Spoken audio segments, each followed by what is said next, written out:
Мөлдір шайдың орнын жинарсың. Мейрам, сен мусор төктісті. Мен жұмысқа кетіп бара жатырмын.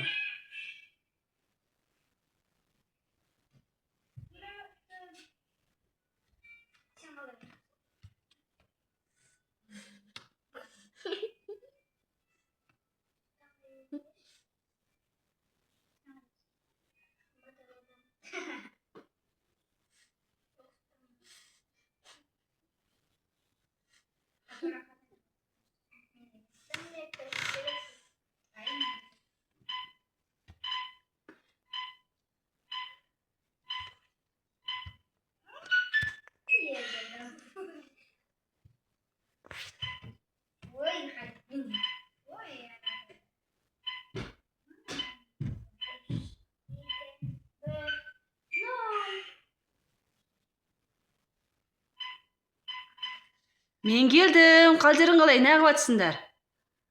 Ой, Мөлдір, тіпті шайдың да орнын жинамапсың ғой. Мейрам, мен саған мусор төк деп едім ғой. Неге сендер тыңдамайсыңдар айтқанда? Не істеп жатсыңдар? Сабақтарыңды оқыдыңдар ма? Әлі телефон қарап отырсыңдар ма? Қазір мен сіздердің телефондарыңды кілттеймін.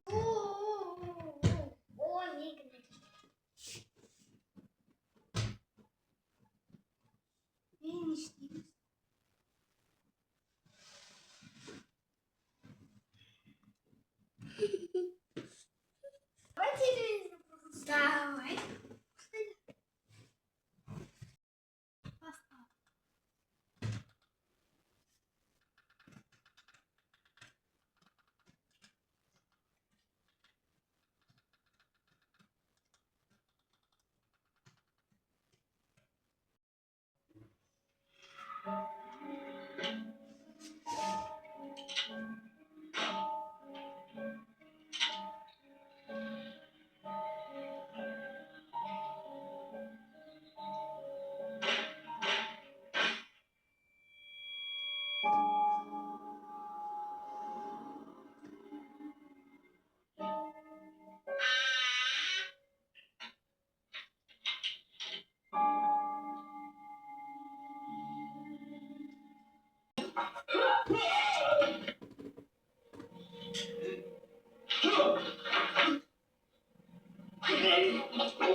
Әлеуметтік желінің әлегі осы, достар.